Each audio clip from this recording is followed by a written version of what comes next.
আমি চলে যাব, একজন ব্যক্তিকে যদি আমি দাওয়াত দিয়ে যাই এই লোকটার কাজের সব আমি পাবো। ওই লোকটি যদি আরেকজনকে দাওয়াত দিয়ে ছুঁয়ে যায় তাহলে ওই লোকটার সওয়াব, তিনি যাকে দাওয়াত দিয়ে গেলেন, আমি যাকে দাওয়াত দিয়েছিলাম সে যেমন পাবে আমিও ঠিক তেমনই পাবো। এইভাবে গাণিতিক হারে আমি পেতেই থাকবো। সুবহানাল্লাহ। এর চেয়ে কি ভালো সওয়াবের কাছে কিছু আছে? ভাই একটা মানুষকে যদি আপনি আল্লাহর হিদায়াতের দ্বীনের পথে নিয়ে আসতে পারেন এই সওয়াবটুকু আপনি পেতেই থাকবেন। আর যদি না করেন তাহলে কি হবে বলবো? এই দাওয়াতি কাজ যদি না করেন তাহলে কি হবে বলি? আল্লাহ রাসূল বলছেন অবশ্যই তোমরা মানুষকে ন্যায়ের আদেশ, অন্যায়ের প্রতিবাদ অর্থাৎ আল্লাহর দ্বীনের দাওয়াত দিবে।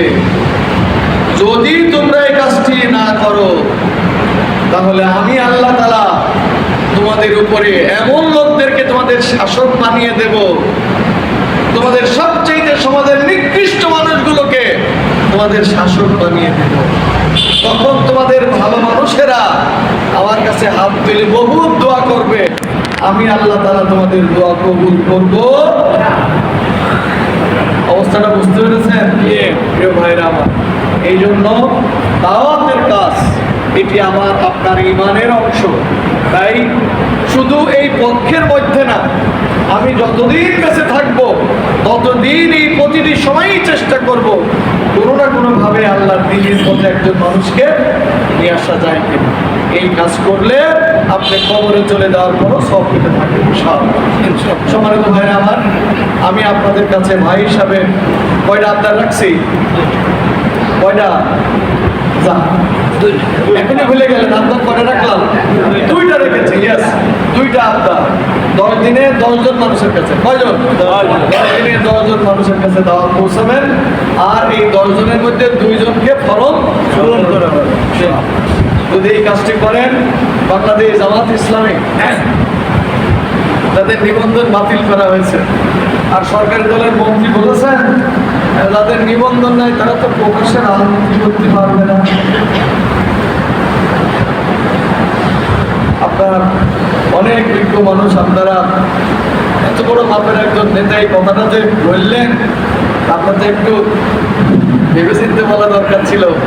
বাংলাদেশের সংবিধান তো আপনারা আমাদের চাইতে বেশি পড়েন, কারণ আপনারা সংসদে থাকেন, সংসদ পরিচালনা করেন। সংবিধানের দল করার জন্যে আপনার নিবন্ধন লাগবে এই কথাটা কি কোথাও বলা আছে?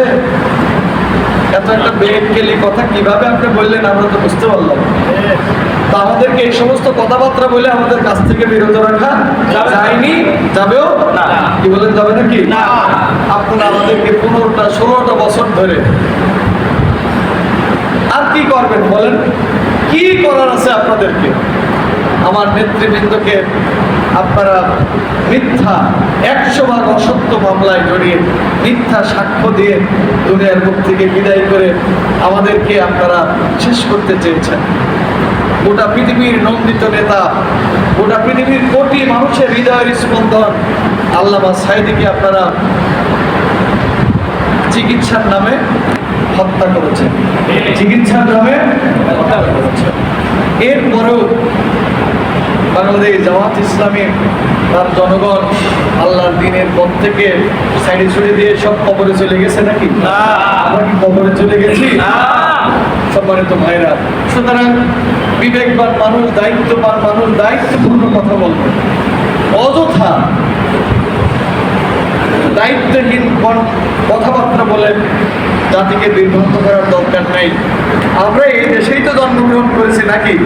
এই দেশ থেকে আমাদের চলে যাওয়ার কোনো উপায় নেই। গেলে আপনারা যেতে পারবেন। আমরা ভারতকে সবসময় শত্রু জানি, 71 সালেও শত্রু জানিছি, আজও শত্রু জানি। আমাদের জায়গা হবে না। সুতরাং এই জমিনেই আমরা ঈমান নিয়ে বাঁচতে চাই, আমরা ইসলাম নিয়ে বাঁচতে চাই, এই জমিনে আল্লাহর দ্বীনের বিজয় চাই। আমরা জীবন দিয়েছি, প্রয়োজনে আরো জীবন দিতে আমরা রেডি আছি। ঠিক আমরা জানি এই জীবন দেওয়া নয়, বরং আরেকটি নতুন জীবনের সূচনা হয়। সুবহানাল্লাহ।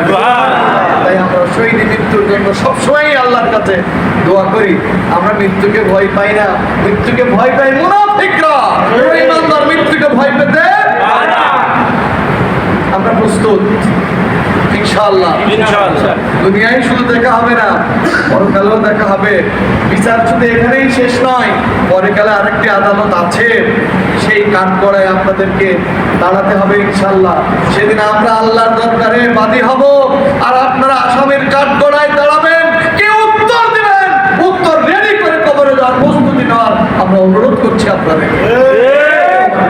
আসুন, আমরা এই জমিনে জন্মগ্রহণ করেছি আল্লাহর ইচ্ছায়, ঠিক না বেশি? আমরা জোর করে এখানে কেউ জন্মগ্রহণ করি নাই। এই রামনগরে কেউই জোর করে এখানে জন্মগ্রহণ করে নাই। আল্লাহর ইচ্ছায় এখানে আমরা জন্মগ্রহণ করেছি। এই রামনগরের মাটির বাংলাদেশ ইসলামী জামাত ইসলামী বাংলাদেশের আগে ছিল, আছে এবং থাকবে। আমরা এই রামনগরের মতো বাংলাদেশের প্রতিটি গ্রামকে একটি উর্বর সংগঠন গঠনের মাধ্যমে টুডে আর টুমরো বাংলাদেশে আমরা ইসলামী বিপ্লব করবই করবে ইনশাআল্লাহ। বিজয় হবেই হবে ইনশাআল্লাহ।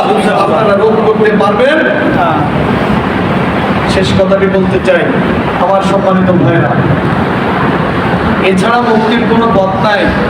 উদাহরণ দূরে যাওয়া লাগে না, আফগানিস্তানের মতো একটা যুদ্ধ বিধ্বস্ত দেশ, হাই হাই, সেখানে কয়বার যুদ্ধ করে একদম পোড়া মাটি বানিয়ে ফেলা হয়েছিল। বহুদিন পরে তালেবানরা এখানে এসেছেন ক্ষমতায়।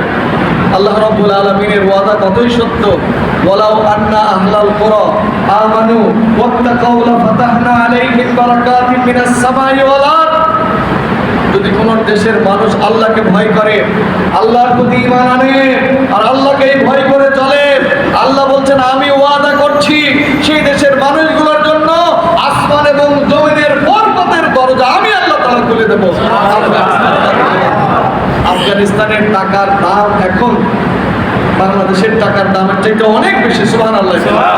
এখন যে ওখানে যে নানান ধরনের ফসল উৎপাদন হচ্ছে, অবিস্মরণীয় ভাবে নানান ধরনের খনিজ সম্পদ আবিষ্কার হচ্ছে। সে দেশের পানীয় এখন গোটা পৃথিবীর বিখ্যাত পানীয়, সুবহানাল্লাহ। প্রিয় ভাইরা, এটি কারণ আল্লাহ তাআলার ওয়াদা। আল্লাহ দেশের মানুষ যখন আল্লাহকে ভয় করবে আর আল্লাহর প্রতি ঈমান আনবে, আল্লাহকে এভাবেই দেবে। বাংলাদেশটা এরকম একটি দেশ, ৯৬% মুসলমানের দেশ, শুধুমাত্র কিছু অসৎ নেতৃত্বের কারণে আজকে এত সম্পদ থাকার পরেও আমরা আজকে দুর্নীতিগ্রস্ত, আজকে আমরা অভাবগ্রস্ত। আমাদেরকে রমজান মাসে ৮০ টাকার খেজুর কিনে খেতে হয় ৪০০ টাকা।